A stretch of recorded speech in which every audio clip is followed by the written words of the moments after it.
Welcome to Volume and Vision. Have you ever reached the end of a busy day and wondered where all your time went? You answered emails, replied to messages, attended meetings, helped people, checked your phone dozens of times, and somehow stayed busy from morning until night. Yet when you finally sat down to rest, one uncomfortable thought refused to leave your mind. I worked all day, so why do I feel like I accomplished almost nothing? If that question sounds familiar, then stay with me, because the answer isn't that you're lazy. It isn't that you're not disciplined enough. And it certainly isn't because you don't have enough hours in the day. The truth is much simpler. Most people don't have a time problem. They have an attention problem. Imagine this. Every morning, your brain wakes up with a limited amount of mental energy. Think of it as a battery. Every decision you make, every notification you check, every unnecessary conversation, every interruption slowly drains that battery. By noon, many people have already spent their best energy on things that don't actually matter. And when it's finally time to work on something important, there's nothing left. That's why some people can achieve more in 4 focused hours than others do in an entire week. The difference isn't time, it's how they protect it. Today's journey is about learning one of the simplest yet most effective productivity systems. A way of organizing your day that helps you stop reacting to life and start designing it. This isn't about becoming a work machine. It's about working with intention, creating room for your ambitions while still having time to enjoy your life. Because success means very little if you're too exhausted to experience it. So find a comfortable place, take a deep breath, and let's begin. Picture a young architect named Ethan. From the outside, everything seemed perfect. He had a stable career, good friends, and enough income to live comfortably. But every evening, he carried home the same invisible burden, the feeling that he was always running but never arriving. Every Monday began with excitement. This week will be different, he would tell himself. He filled his planner with ambitious goals. Learn a new design software. Finish a presentation ahead of schedule. Exercise every morning. Read before bed. By Friday, almost none of it had happened. Instead, his days disappeared inside endless emails, surprise meetings, phone calls, social media breaks, and favors for other people. He wasn't wasting time intentionally. He simply never realized how easily it was slipping away. One weekend, Ethan visited his older cousin Daniel. Daniel managed a growing business, spent evenings with his family, exercised regularly, and somehow still found time to read 2 books every month. Ethan couldn't understand it. How do you do everything? He finally asked. Daniel smiled. I don't do everything. That answer surprised him. I only do what's important at the right time. Before leaving, Daniel handed him a notebook. Inside the first page was a single sentence. Your calendar reveals your priorities more honestly than your intentions ever will. Ethan read that sentence again and again during the train ride home. He realized something uncomfortable. He kept saying his career mattered. His calendar disagreed. He claimed his health was important. His schedule disagreed. He insisted family came first. His daily actions told another story. That night he made an unusual decision. Instead of writing another impossible to-do list, he asked himself 3 questions. If I could only improve one area of my life this year, what would it be? What deserves my best attention? And what distractions have been pretending to be responsibilities? The answers came surprisingly fast. Becoming exceptional at his profession. Second, building a healthier body. Third, creating meaningful relationships instead of constantly saying, maybe next weekend. For the first time, his goals weren't random. They had direction. But goals alone don't change lives. Systems do. Most people make the same mistake. They wake up every morning asking, what should I do today? Highly productive people ask a different question. What deserves my best energy today? Those 2 questions sound almost identical. They're not. One creates busyness. The other creates progress. Think about a gardener. If you throw water over every inch of land equally, weeds and flowers grow together. But if you intentionally water only the strongest plants, your garden transforms. Your attention works exactly the same way.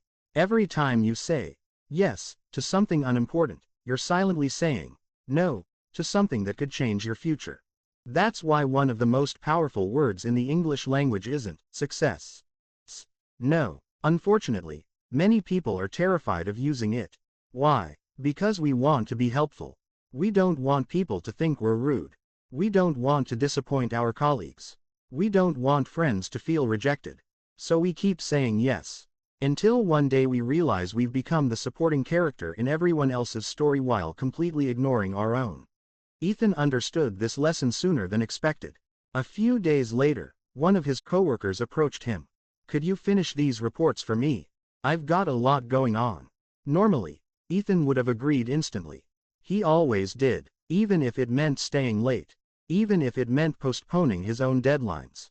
Even if it meant carrying unnecessary stress home. This time, however, he paused.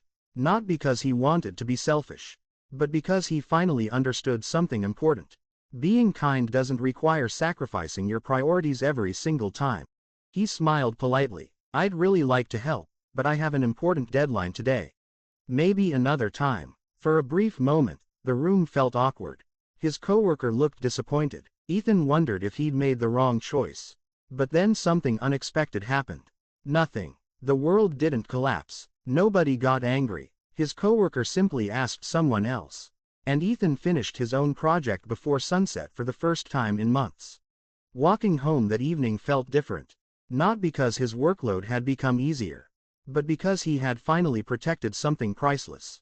His attention. Many people confuse boundaries with selfishness. They're completely different. Imagine boarding an airplane. Before takeoff, flight attendants always repeat the same instruction. If the oxygen masks drop, put on your own mask before helping others. Why? Because if you lose consciousness trying to save everyone else, you help no one. Time works the same way. Protecting your priorities isn't selfish. It's responsible. When you control your time, you become more reliable, more creative, and far more capable of helping others in meaningful ways. As Ethan continued reflecting, another realization struck him. He had spent years trying to manage time. But time had never been the problem. Every person on Earth receives exactly 24 hours each day. Successful entrepreneurs, Olympic athletes, scientists, artists, students, parents, everyone receives the same daily allowance. The real difference lies in what fills those hours. Imagine two identical glass jars. One person fills the jar with sand first. Another places large stones inside before pouring the sand around them. Both jars contain the same amount, but only one fits everything. Your life works exactly like that jar. The large stones are your meaningful work, your health, your family, your learning, your dreams. The sand, notifications, pointless scrolling, arguments online, meetings without purpose, tasks that feel urgent but create no lasting value. Most people fill their lives with sand and wonder why nothing important fits anymore. The first step toward lasting productivity isn't working harder. It's deciding which stones belong in your jar. Once you become clear about that, every decision becomes easier. Should you accept another unnecessary commitment? Does it move one of your important stones forward? If not, perhaps it doesn't belong in your schedule. Ethan ended that week with a notebook full of observations. Not complicated productivity hacks, not motivational quotes, just one simple realization. Every meaningful life is built one intentional choice at a time. And tomorrow, he decided, those choices would become even more deliberate. He had no idea that the next lesson would completely change the way he viewed every single hour of his day. One quiet Saturday morning, Ethan decided to run a simple experiment. Instead of trying another productivity app or buying another planner, he wanted to understand one thing. When was he actually at his best? Like most people, he had always assumed that every hour of the day was equally productive. If there were 8 working hours, then all 8 should produce similar results. But when he looked back at his previous weeks, the evidence told a completely different story. Some mornings he could solve difficult problems in minutes. The same problems, if attempted late in the afternoon, seemed impossible. Some evenings he felt creative enough to design an entire project. Other evenings he couldn't even decide what to have for dinner. It wasn't motivation that changed. It was energy. And that discovery changed everything. Think about your favorite smartphone. When the battery is at 100%, every app runs smoothly. The screen is bright. The processor is fast. Everything responds. Now imagine using the same phone when the battery drops to 5%. It becomes slower. You lower the brightness. You avoid opening heavy applications. You're simply trying to make it through the day. Your brain works in exactly the same way. Every morning, you wake up with a certain amount of mental energy. Throughout the day, every conversation, every decision, every interruption, every notification slowly drains it. The mistake most people make is using their strongest mental energy on the weakest tasks. Imagine using the first hour of your day checking emails, then replying to messages, then scrolling through social media for just 5 minutes, then attending a meeting that could have been a short email. By the time you finally begin your most important work, your best energy has already been spent. It's like using premium fuel to power a bicycle and then expecting a race car to perform with whatever remains. Ethan realized he needed data instead of assumptions. For the next 5 days, he carried a small notebook everywhere. Every 2 hours, he wrote down 3 simple things: the current time, his energy level from 1 to 10, and what he had accomplished during that period. Nothing complicated, just honest observations. On Monday, he noticed that between 8 and 11 in the morning, his mind felt incredibly sharp. Complex design problems suddenly became enjoyable. Ideas came naturally. Decisions felt easy. After lunch, however, everything slowed down. Even simple tasks required effort. Around 5 in the evening, his concentration improved slightly. Again, although not as strongly as in the morning. By Friday, a clear pattern had emerged. His most valuable hours weren't spread across the entire day. They were concentrated into just a few golden hours. Those hours were different. They felt almost magical. Not because he worked harder. Because his brain was naturally working better. Most of us experience these golden hours. The problem is that we rarely protect them. Instead, we allow them to be consumed by activities that require almost no thinking at all. Imagine hiring the world's greatest surgeon, then asking that surgeon to spend the entire day organizing filing cabinets. Technically, the work gets done. But what an extraordinary waste of talent. Many people unknowingly do the same thing with themselves every single day. Their highest value thinking is spent answering low-value questions. Their creativity disappears into endless notifications. Their focus gets traded for constant availability. And then they wonder why they feel exhausted without making meaningful progress. Once Ethan discovered his golden hours, he made one important promise. From now on, my most important work will always happen during my best energy. It sounded simple. In practice, it required courage. The very next Monday, he reached his office 30 minutes early. Normally, he would begin by checking email. There were always dozens waiting. Some important, most not. Instead, he closed his inbox. He silenced his phone. He placed it inside his backpack instead of leaving it beside his keyboard. Then he opened the project he had been postponing for nearly 3 weeks. For 90 uninterrupted minutes, he worked without switching tasks even once. No messages, no internet browsing, no checking the news, no unnecessary conversations, just complete focus. At first, it felt uncomfortable.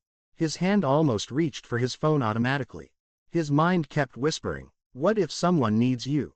What if you've received an important message? What if you're missing something? But after 15 minutes, something fascinating happened. The urge disappeared. His thoughts became quieter. Ideas connected more naturally. Time itself seemed to slow down. When he finally looked at the clock, he couldn't believe it. A task he expected to take nearly half a day was already finished. Not rushed, not incomplete, finished. He leaned back in his chair and smiled. For months, he had believed he needed better software, better planning, better motivation. Instead, what he actually needed was uninterrupted attention. This experience revealed another uncomfortable truth. Distraction isn't always dramatic. Sometimes it's incredibly small. A single notification, a quick glance at your phone, one innocent search on the internet, a 2-minute conversation. Individually, each interruption feels harmless. Together, they quietly steal hours from your life. Researchers often compare deep concentration to diving beneath the surface of the ocean. The deeper you go, the calmer everything becomes. Creative ideas live down there. Insight lives down there. Original thinking lives down there. Every notification pulls you back to the surface. Then you spend several more minutes trying to dive again. Most people never stay underwater long enough to discover their best thinking. Ethan decided that his golden hours deserved protection. So he created simple rules. During deep work, notifications stayed off. His phone remained out of reach. Emails waited until later. Meetings were scheduled outside his peak hours whenever possible. Friends and coworkers quickly learned something new about him. If it was truly urgent, they could call. If not, they would receive a thoughtful reply later. To his surprise, almost nothing was genuinely urgent. The world continued perfectly well. Meanwhile, his productivity quietly doubled. Another unexpected benefit appeared. Because he completed meaningful work earlier in the day, he carried less stress into the evening. Instead of mentally replaying unfinished tasks while eating dinner, he could actually enjoy conversations with family. Instead of opening his laptop again after sunset, he picked up a novel he had abandoned months earlier. Instead of feeling guilty during weekends, he experienced something many ambitious people rarely allow themselves to feel: peace. This brings us to another important lesson. Not every task deserves your highest energy. Imagine asking a master pianist to spend the entire concert tuning chairs instead of playing music. It wouldn't make sense. Likewise, answering routine emails doesn't require your sharpest thinking. Scheduling appointments doesn't require peak creativity. Organizing files doesn't require deep concentration. Those tasks still matter. They simply belong in different parts of your day. Ethan began separating his work into two categories. The first category contained high-impact work: designing, planning, learning, writing, problem-solving, the work that could genuinely change his career. The second category contained maintenance work: emails, administrative paperwork, routine phone calls, calendar updates, necessary, but not transformative. His rule became simple: protect your best energy for your biggest opportunities. Everything else can wait. Within a month, people around him noticed the difference. He wasn't staying late anymore. He looked calmer during meetings. His work became more creative. Deadlines no longer felt impossible. One afternoon, a colleague asked him, "What's your secret? You don't seem nearly as stressed as the rest of us." Ethan laughed softly. "There isn't a secret. I just stopped giving my best hours to things that don't deserve them." That single sentence stayed with everyone who heard it. Because deep down, they knew it was true. Every single day gives us a few precious hours when our minds are capable of extraordinary work. The question isn't whether those hours exist.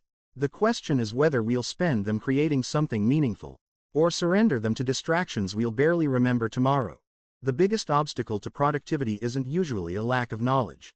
Most people already know what they should be doing. They know they should exercise. They know they should spend less time on social media. They know they should finish the important project before worrying about small tasks. The real challenge isn't information. It's overwhelm. Have you ever written a to-do list so long that simply looking at it made you feel tired? You promise yourself you'll complete 20 different tasks. Buy groceries. Reply to emails. Finish the presentation. Call your parents. Pay the electricity bill. Read 30 pages of a book. Exercise. Clean your room. Organize your files. Learn a new skill. By the time you've finished writing the list, you've already lost the motivation to begin. The list that was supposed to reduce stress has actually created more of it. Ethan knew this feeling all too well. Every Sunday evening, he would prepare for the week ahead. His notebook looked impressive. 40, sometimes even 50 different tasks covered the pages. At first glance, it seemed organized. But by Wednesday, the list became a source of guilt. Every unchecked box whispered the same message: "You're falling behind." The strange thing was that Ethan wasn't lazy. He worked incredibly hard, yet every week ended with the same frustration. No matter how much he accomplished, the list always seemed longer. One rainy afternoon, while reviewing his notebook, he noticed something interesting. Not every task carried the same weight. Some tasks could genuinely improve his career. Others simply kept life running. And a surprising number didn't matter at all. That realization inspired a completely different way of thinking. Instead of managing one giant list, what if he created layers? Imagine standing beneath a mountain. Looking from the bottom, the climb feels impossible. But experienced hikers don't focus on the summit. They concentrate on reaching the next checkpoint. Then the next. And eventually, almost without noticing, they arrive at the top. Productivity works the same way. The brain doesn't perform well when it's constantly staring at the entire mountain. It performs best when it knows exactly what the next few steps are. So Ethan created a simple system. The first layer became his master list. This wasn't a daily checklist. It was a parking space for every responsibility, idea, dream, and commitment occupying his mind. Career goals, personal projects, books he wanted to read, places he hoped to visit, skills he planned to learn, household repairs, financial plans, everything. The purpose wasn't to finish the list. The purpose was to empty his mind. Our brains are excellent at generating ideas. They're terrible at storing dozens of unfinished thoughts. Every forgotten responsibility quietly consumes mental energy. Writing everything down felt like opening windows inside a stuffy room. For the first time in months, Ethan experienced mental silence. Nothing needed to be remembered. Everything had a home, but he didn't stop there. Every Sunday evening, he reviewed that master list. Then he asked himself one question. If I only complete a handful of these tasks this week, which ones will matter most a month from now? Not tomorrow, not tonight, a month from now. That question changed everything. Instead of selecting 20 goals, he chose only 8. Sometimes 6, occasionally even 5. At first it felt uncomfortable. His mind protested. What about everything else? The answer was simple. Everything else could wait. Because here's an uncomfortable truth. When everything becomes a priority, nothing actually is. Think of sunlight, spread across an entire field. It simply warms the ground. Focus that same sunlight through a magnifying glass, and suddenly it becomes powerful enough to ignite fire. Your attention behaves exactly the same way. Scattered attention warms. Focused attention transforms. Each evening before going to bed, Ethan performed one final step. From his weekly priorities, he selected only 3 essential tasks for the next day. Not 15, not 10, just 3. These became his daily big 3. No matter how chaotic the day became, completing those 3 tasks meant the day had been successful. Everything else became a bonus. The first morning he tried this system felt almost strange. He opened his notebook expecting another overwhelming page. Instead, he saw only 3 clear objectives. Complete the client proposal. Practice 1 hour of advanced design software.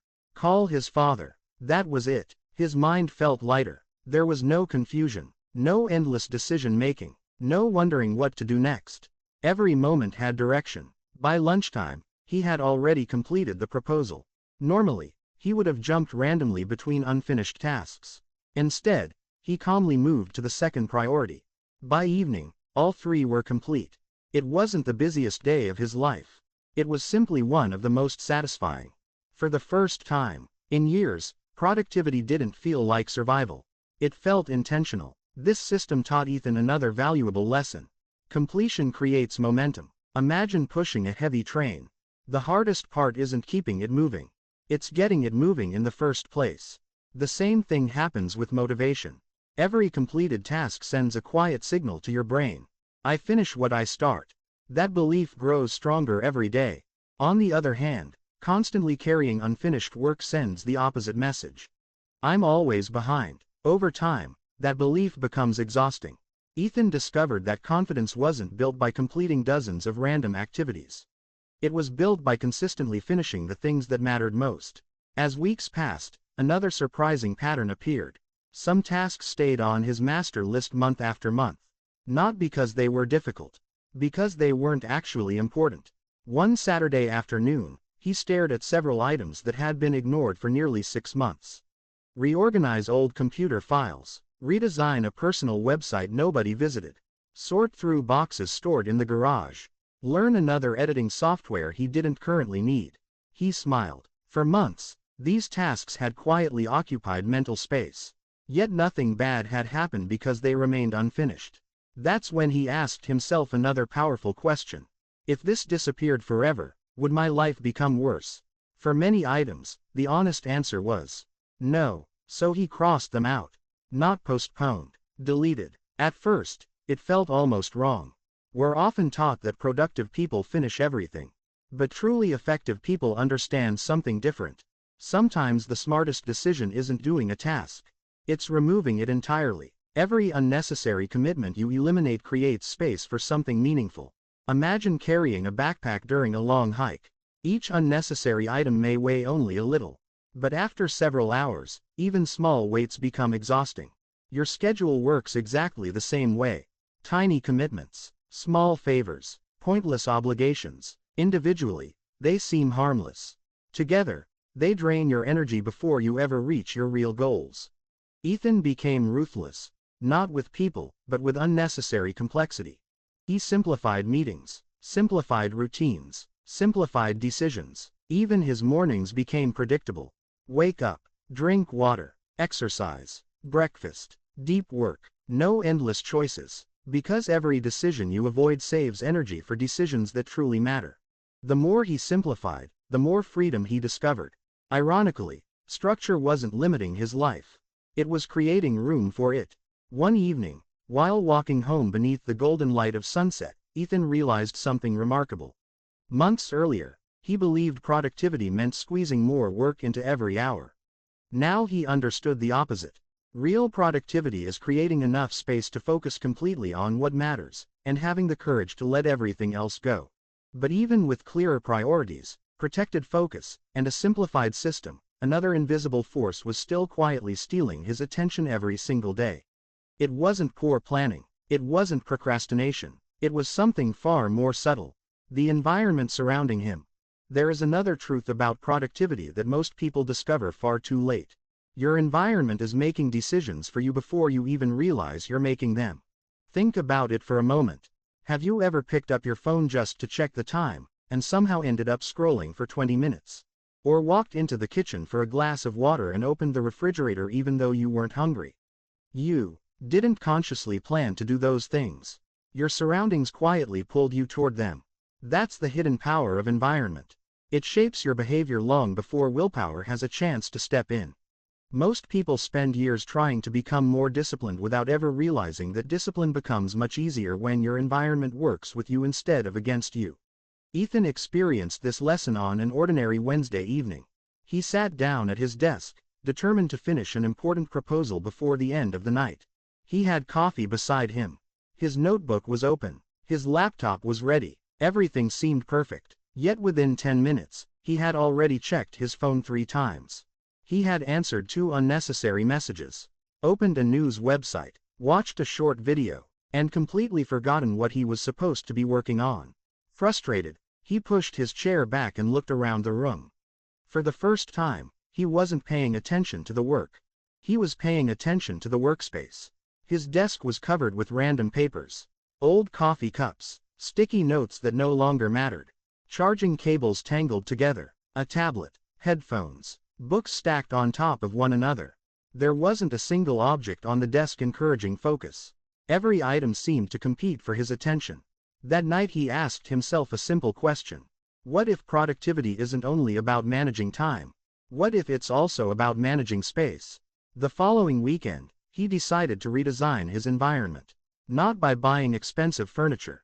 Not by creating a picture-perfect office. Simply by removing everything that distracted him. He cleared every unnecessary object from the desk. Only 4 things remained: his laptop, a notebook, a pen, and a glass of water. Nothing else. When he looked at the desk, it almost felt empty. But strangely, it also felt peaceful. For the first time in months, there was nothing asking for his attention except the work itself. That Monday morning, something interesting happened. He sat down, opened his project, and immediately started working. There was no internal debate, no searching for papers, no rearranging objects, no deciding where to begin. The environment had already made the decision. It quietly whispered, "This is where work happens." Our brains love associations. Visit the same cafe often enough, and eventually the smell of coffee reminds you of relaxing conversations. Walk into a gym, and your body naturally expects movement. Step inside a library, and your voice automatically becomes quieter. Places teach the brain what to expect. Unfortunately, many people destroy these mental associations without realizing it. Answer work emails in bed. Watch movies at the same desk where they study. Scroll social media while eating dinner. Attend meetings from the couch.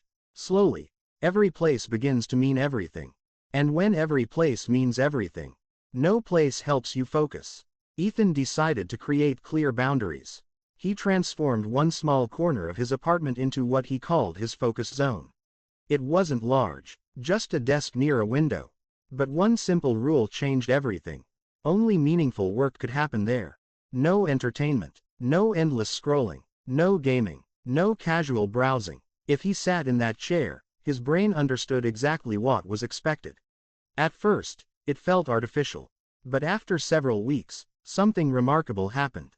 The moment he sat down in that chair, his mind shifted into work mode almost automatically. It was as though his brain had learned a shortcut. No motivational speech, no countdown, no forcing himself to begin. The environment itself became the trigger. Then he applied the same idea to the rest of his home. His bedroom became a place only for sleeping and resting. The dining table became a place for eating without distractions. The living room became a place for conversations, reading, or relaxing. Every area now had a clear purpose. And because each space had one job, his mind stopped feeling pulled in 10 different directions. But Ethan soon realized that physical spaces weren't the only environments affecting him. There was another environment following him everywhere. His digital environment. Without thinking about it, he unlocked his phone more than 100 times every day. Each notification interrupted his thoughts. Each colorful icon invited another tap. Each recommendation promised just one more minute. He finally understood something uncomfortable. Technology wasn't stealing his attention. It was competing for it every second. So he stopped relying on self-control. Instead, he redesigned the battlefield. Social media disappeared from his home screen. Notifications were turned off except for genuinely important contacts. Streaming apps were moved into hidden folders. His phone switched automatically into focus mode during his deep work sessions. At first, reaching for the phone felt almost automatic. His hand would move before his brain even noticed. Then he'd realize there was nothing waiting for him. No buzzing, no flashing icons, no endless stream of interruptions. Gradually, the habit weakened. Not because he had become more disciplined. Because temptation had become less visible. There's an old saying, what is out of sight is often out of mind. It applies to productivity more than most people realize. If unhealthy snacks sit on the kitchen counter, you'll probably eat them. If your guitar stays locked inside a closet, you'll rarely practice. If your notebook is hidden inside a drawer, you'll forget your goals. Your surroundings quietly influence your choices every single day. Successful people often appear incredibly disciplined. But if you observe closely, you'll notice something different. Many of them simply build environments where the right decision becomes the easiest decision. A writer keeps a notebook within arm's reach. A runner places running shoes beside the bed. A reader carries a book instead of endlessly opening social media. They don't depend entirely on motivation. They prepare their environment before motivation disappears. Ethan decided to experiment with this principle. Every evening before going to bed, he spent 5 minutes preparing tomorrow. His notebook waited open on the desk. The document he planned to continue was already open on his laptop. A bottle of water sat beside the keyboard. His headphones were charged. Tomorrow's clothes were laid out neatly. The next morning, beginning work required almost no effort. There were no tiny decisions slowing him down. No searching, no preparing, no excuses. Each evening version of Ethan made life easier for the morning version of Ethan. That simple habit saved him more mental energy than he ever expected. Soon, another surprising benefit appeared. Work ended more clearly. When he left the focus zone, he mentally left work behind as well. Before, he had carried unfinished thoughts into dinner, into conversations, into weekends. Now there was a clear transition. Work belonged in one place. Rest belonged somewhere else. For the first time in years, relaxation no longer came with guilt. He wasn't constantly thinking, I should be working, because when it was time to work, he truly worked. And when it was time to rest, he truly rested. That balance made him more productive than constantly staying busy, ever. Months passed. Friends began noticing something different about Ethan. He looked calmer, less rushed, more present during conversations. One evening, a close friend asked, have you become less ambitious? Ethan smiled. Actually, I've become more ambitious. I've simply stopped wasting my energy fighting my own environment. His friend looked confused. Ethan continued, success isn't only built by the goals you chase. It's built by the systems that quietly support those goals every single day. That sentence stayed with him for a long time. Because he finally understood that extraordinary results rarely come from extraordinary effort alone. More often, they come from ordinary habits repeated inside the right environment. But despite all these improvements, clear priorities, protected focus, organized systems, and a distraction-free environment, there was still one lesson left. Perhaps the most important lesson of all. Because even the most productive person in the world will eventually fail if they never learn when to stop working. The greatest productivity myth of our time is the belief that success belongs to the people who work the longest hours. We admire people who sleep less. We praise those who are always busy. We wear exhaustion almost like a badge of honor. Someone asks, "How have you been?" And the most common answer is, "Busy," as if being constantly overwhelmed somehow proves that we're successful. But imagine driving your car from one city to another without ever stopping for fuel. At first, everything seems fine.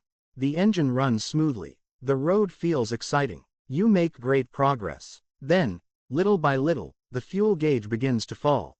The engine starts struggling. Eventually, no matter how determined you are, the car comes to a complete stop. Not because the destination was impossible. Because you ignored the need to refuel. Human beings are no different. Your mind is not designed to perform at its highest level every minute of every day. Your body isn't a machine. Your creativity isn't an unlimited resource. Everything meaningful in life moves in cycles. The seasons change. The tides rise and fall. Day turns into night. Even your heartbeat alternates between contraction and relaxation. Nature never works continuously. Yet somehow, we've convinced ourselves that we should. Ethan finally learned this lesson after months of becoming more organized. His work was improving. His schedule made sense. His focus had never been stronger. But something still felt wrong. Every evening he finished his tasks, yet he carried a quiet exhaustion that sleep alone couldn't fix. He wasn't overwhelmed anymore. He was simply empty. One Sunday morning, he sat alone in a small park. Children laughed in the distance. Birds moved between the trees. An elderly couple walked slowly along the path, talking without any hurry. For the first time in weeks, Ethan wasn't trying to accomplish anything. He was simply observing, and that simple moment felt surprisingly unfamiliar. It made him realize something. He had become excellent at planning work, but terrible at planning recovery. Whenever he created a schedule, every hour had a purpose. Finish this project, study this topic, exercise, attend that meeting, answer those emails. But nowhere on the calendar did he see words like rest, reflect, walk, breathe, think, smile. He had scheduled productivity. He had forgotten to schedule life. That evening, instead of adding another task to his calendar, he added something unusual. A break, not because he had earned it, because he needed it. The next morning, he worked deeply for 90 minutes. Then, when the timer rang, every instinct told him to ignore it. His mind whispered, "Keep working. You'll lose momentum. You can rest later." But he stood up anyway. He walked outside. The morning air felt cool. The breeze carried the scent of freshly cut grass. Without music, without podcasts, without checking his phone, he simply walked. At first, his thoughts raced through unfinished work. Then gradually, they became quieter. Ideas started connecting naturally. Problems that had seemed impossible suddenly felt simple. By the time he returned to his desk 15 minutes later, he wasn't just rested. He was thinking more clearly than before. That's when he understood something fascinating. Sometimes the fastest way forward is to pause. Many of history's greatest discoveries didn't happen while people were desperately forcing solutions. They happened during walks, during quiet moments, during sleep, during conversations. The conscious mind works hard. The subconscious mind works quietly. But it only has room to work when we occasionally step away. Think about reading a book. If you stare at one page for 10 hours, eventually the words begin to blur together. Close the book. Take a short walk. Come back later. Suddenly everything feels clearer. The information didn't change. Your mind did. Ethan began treating recovery as seriously as work itself. Every day included short breaks. Not random interruptions. Intentional pauses. He stopped eating lunch in front of a screen. Instead, he focused only on the meal. He noticed flavors he had ignored for years. He realized how often he had rushed through food without even tasting it. In the evenings, he replaced endless scrolling with something much simpler. Walking. Sometimes he wandered through nearby streets. Sometimes through a local park. Sometimes with no destination at all. Those walks became some of the most creative moments of his week. Without constant noise entering his mind, new ideas finally had room to appear. One evening, while watching the sunset paint the sky with shades of orange and gold, he suddenly found the solution to a design problem that had frustrated him for days. Ironically, the answer appeared only after he stopped trying so hard to find it. Rest wasn't slowing him down. It was moving him forward. This completely changed the way he viewed success.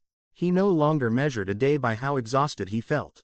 He measured it by the quality of his attention. Some days he worked fewer hours than before, yet accomplished twice as much. Because focused work creates better results than endless work. As weeks became months, another transformation quietly took place. The anxiety that had followed him for years slowly disappeared. He laughed more often. He became more patient during conversations. Friends noticed that he listened instead of constantly checking his phone. Family dinners became something he looked forward to instead of squeezing between unfinished tasks. For the first time in a long time, success and happiness no longer felt like opposites. They began working together. But perhaps the most valuable lesson arrived unexpectedly. One rainy afternoon, Ethan looked back through the notebook where his journey had begun. The pages told a remarkable story.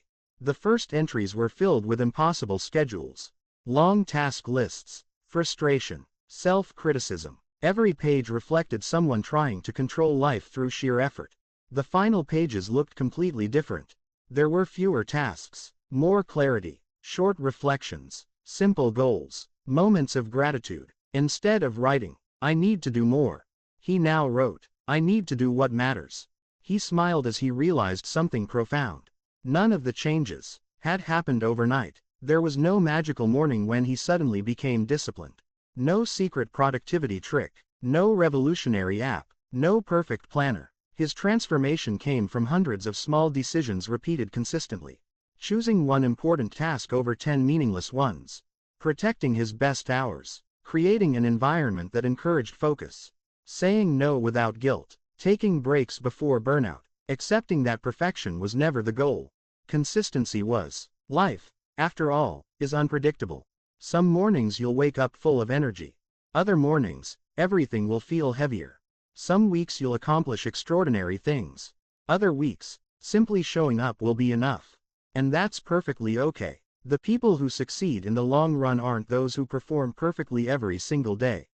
They're the ones who return the next day. And the next. And the next. Progress is never built on one heroic effort. It's built on ordinary actions repeated with extraordinary consistency. So if there's one idea to carry with you after today's journey, let it be this. Your future isn't created by the occasional burst of motivation.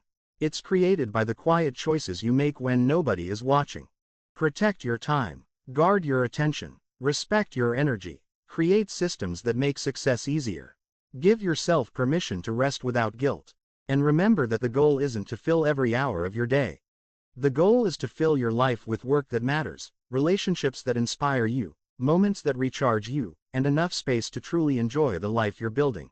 Because one day, years from now, you won't remember how many emails you answered. You won't remember how many notifications you checked. You won't remember how busy you were. You'll remember the projects you completed with pride. The people you spent time with. The skills you developed. The memories you created. And the peaceful feeling of knowing that your days were lived with purpose instead of pressure. Thank you for spending these moments with us. If this journey helped you see time in a new way, then don't let these ideas remain just words. Choose one lesson from today and put it into practice before the day ends. Small actions, repeated consistently, have the power to reshape an entire life. If you enjoy thoughtful book summaries, practical self-improvement insights, and life-changing ideas explained in simple English, make sure you subscribe to Volume and Vision and turn on notifications so you never miss a new video. Until next time, remember, time isn't something you find. It's something you intentionally create. And the life you've always imagined begins with the way you choose to spend the very next hour. Take care, keep learning, and I'll see you in the next episode of Volume and Vision.